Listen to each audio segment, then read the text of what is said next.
I feel like it's gonna make me cry. I feel like I say that about every book, but especially this one. Her mom died. That's so sad. That already makes me want to cry. Okay, I think I'm gonna sit here and drink my decaf vanilla coffee and read, and then I'm gonna get started with my day. That sounds like a good plan. Okay.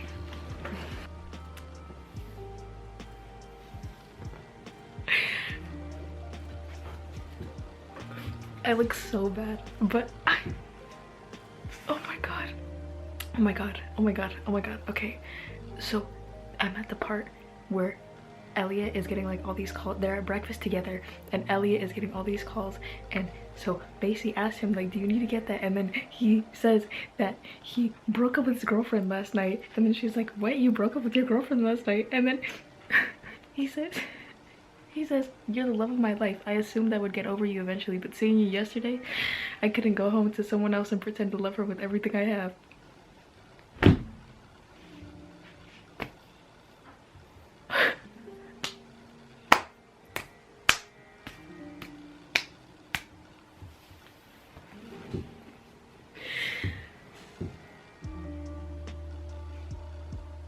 Oh, wow. Wow.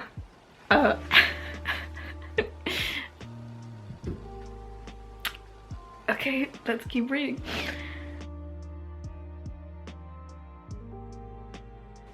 I'm really gonna like this book, aren't I? Me and you. You're gonna break my heart, aren't you? Aren't you? I feel it now. Hello, and welcome back to another reading vlog. How exciting. It seems people like the first one. I really liked the first one. I enjoyed it. I enjoyed making it, recording myself when I'm going through a lot of emotions. So now we're gonna do another one. Hopefully I'm not too overexposed. I'm balancing the camera on 1, 2, 3, 4, 5, 6, 7, 8, 9, 10 books. A lot of Colleen Hoover. And this week we are reading Love and Other Words by Christina Lauren. I've already read one Christina Lauren book, which was The Unhoneymooners, and I've wanted this book for so long, but TikTok Book Talk sold it out, so I've been waiting for it for so long, and I'm so excited to read it. So I'm currently on page 160, and I feel like this is gonna become my ultimate favorite book, like my all-time, like this is gonna, I feel it already. I feel it already, just from the way it's written. Just from the feelings it's already given.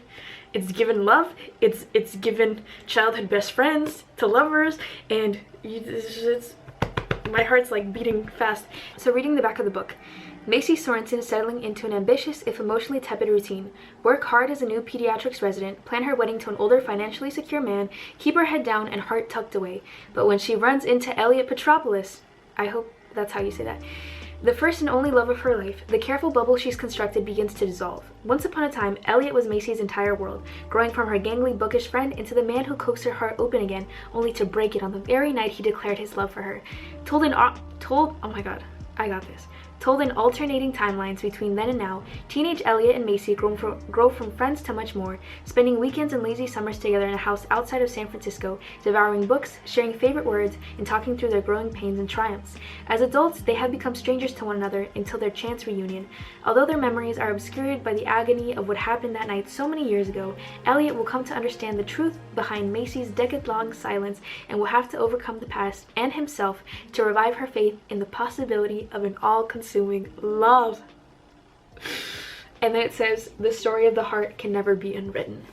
So my initial thoughts, I feel like I like Elliot. I think Elliot seems like a good guy. Maybe he's a douchebag. I still don't know what happened between him and Macy, but he's just, the way he's just so sweet. He's so, like, even when he was younger, and even dude, even now, I think I recorded that part where he was like, yeah, I broke up with my girlfriend after 2 minutes of seeing you. Like, what? Like, if somebody said that to me, I don't even know how I would react. They'd just be like, oh, I mean, it depends if I like them, but I'd be like, bro, what?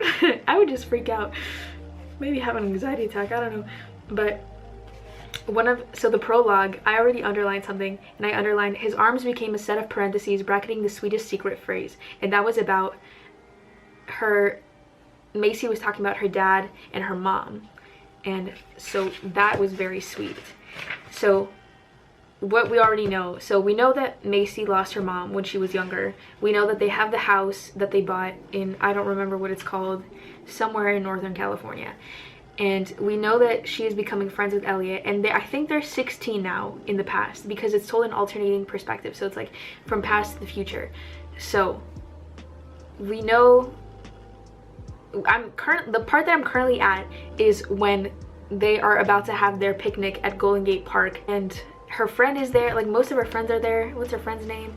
Nikki and Danny are her childhood friends, and then who is, I think it's Samantha? I want to say Samantha, but I could be totally wrong. I think it's Samantha. Sabrina. So Sabrina is her best friend and roommate from college, and Sabrina seems to not want her to get married to Sean, which I feel like I also don't want her to get married to Sean, but like I don't have a good enough reason for that. It just, I don't know, I don't have a good reason to, but a lot of people are thinking it's too quick, but I mean, I also think like when you know, you know, so I don't have an opinion about that. But Elliot is definitely trying to enamor Macy again, but I really want to know what caused them to not talk for 10 years. I haven't gotten there yet. The part in the past that I just got through was, I think Macy had just gotten her period or something, and she was feeling bad because she didn't have her mom to explain it to her, and she just felt like very off. And Elliot was so sweet to her and was like, oh, whatever you need me to do, like whatever you like, I'm here for you. And then he like wrapped his arm around her, and I'm just like imagining it, and they were in the little like closet library thing, and I'm like, this definitely did not happen to me when I was 16. I was just studying every day, all day. So I'm definitely like, okay, so they're kind of starting to get into that phase of teenage puberty where they're starting to like develop feelings for other people, and I'm pretty sure they already have feelings for each other even if they don't know. But Elliot had said that his brother thought that Macy was cute, and she was like, what? And yeah, so now I'm at the part of Golden Gate. Good morning. I'm so excited, but I'm also so scared because she's like, oh, I don't know if he'll still want me after he finds out. Like, what is she gonna say? What is she gonna say?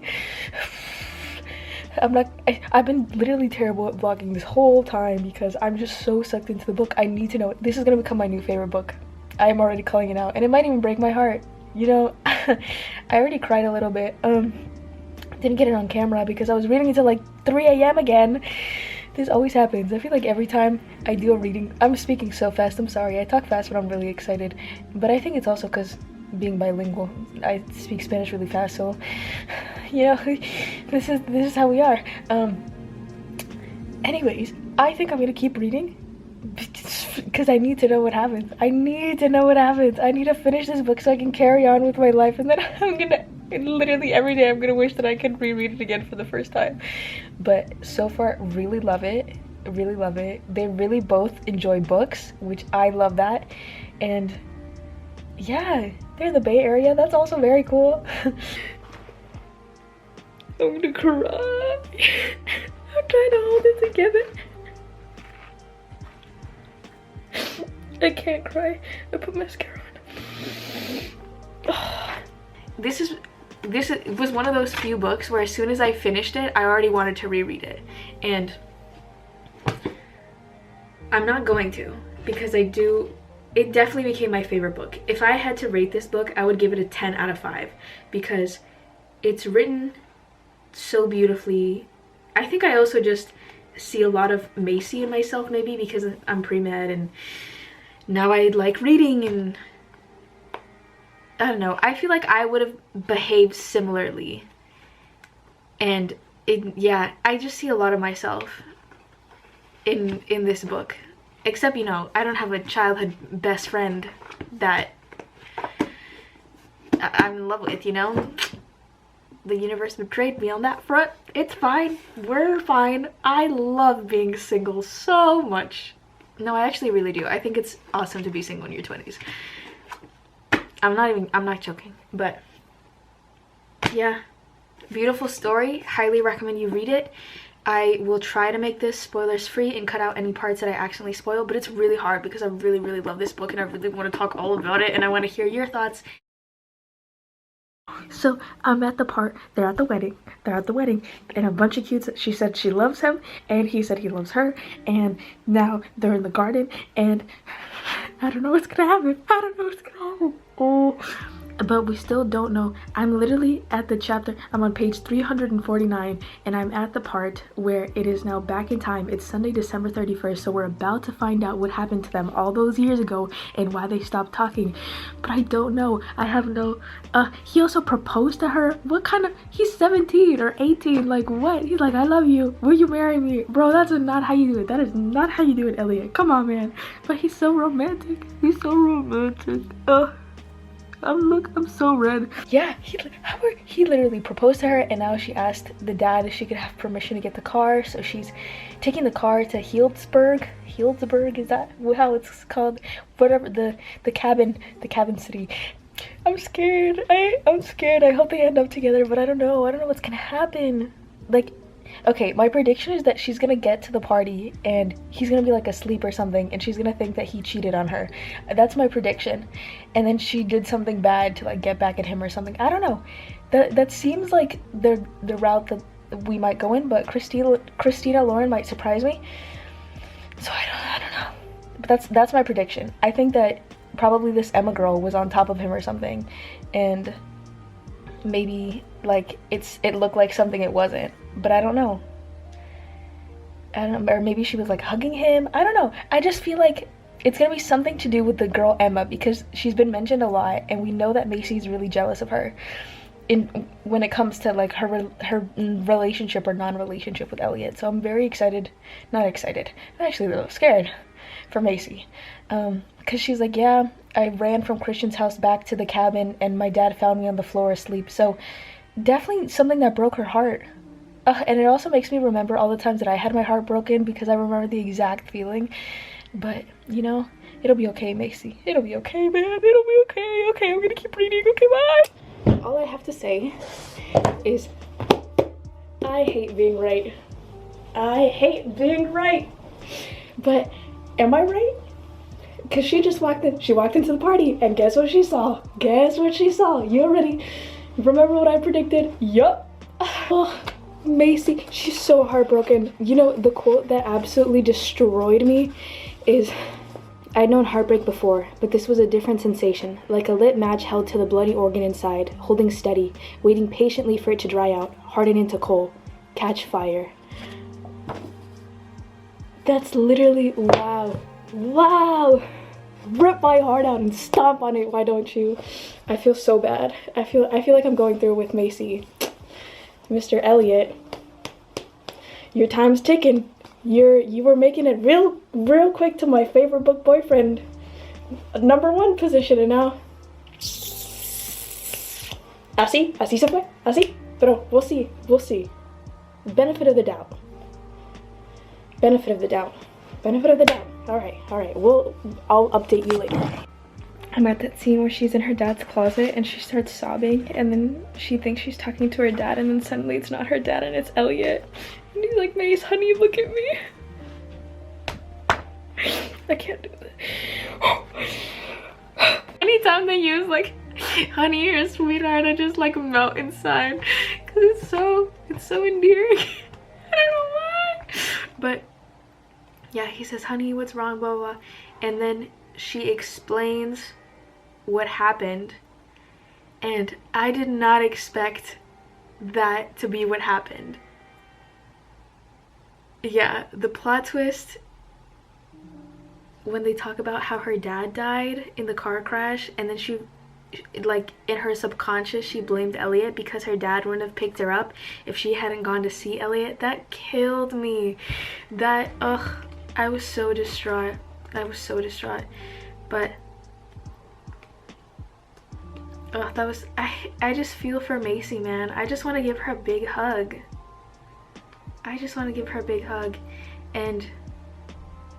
then he's in the closet and laying, well, no, the thing that got me too is he gets physically sick thinking about this all, and it just shows the amount of pain and guilt, or the amount of heartbreak that he felt in that moment from 11 years was just enough to like, that's so sad, man.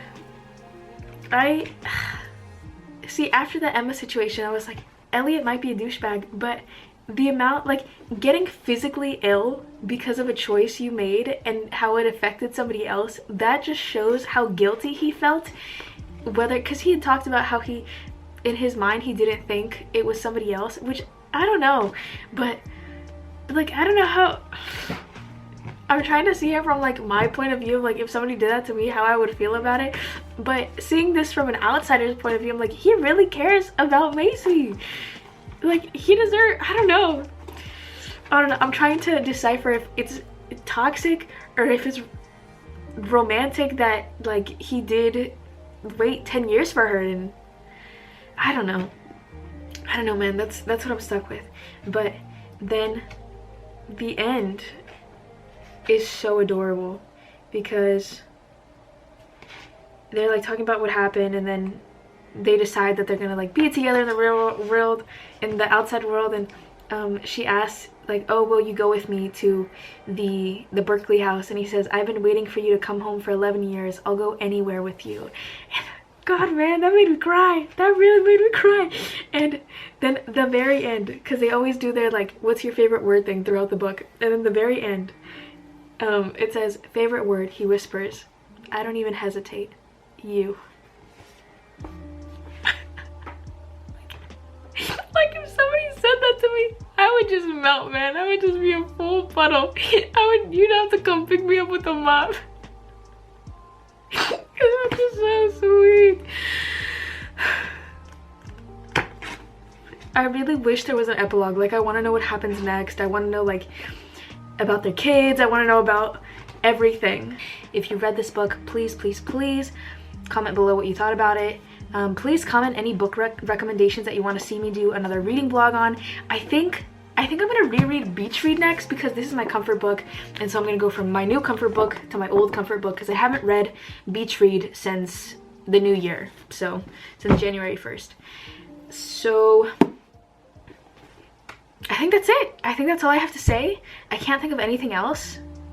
Obsessed with the book, obsessed with Elliot and Macy, obsessed with friends to lovers. That trope kills me every single time. And thank you so much for being here, not just watching this video, but on this planet. And I hope you have an amazing day or night, week, month, year. I'm wishing you all the best. Thank you so much for watching and for spending time with me and watching me go through, again, a lot of emotions in a short amount of time. And yeah, I'll have all my links down below, my Goodreads, Instagram, TikTok, all that down below. I do want to start transitioning a little bit more to YouTube, just because I really love making these kinds of videos, and I think they show off my personality a little bit better than just a photo or a 15-second video with audio on top could show. And I'm thinking about making like a poetry compilation video, so stay tuned for that. And yeah, like, subscribe, all those fun things, or not. Whatever you decide, I will support you. It's your life. Make good choices. Stay safe. Yeah, I think that's it. Okay, bye.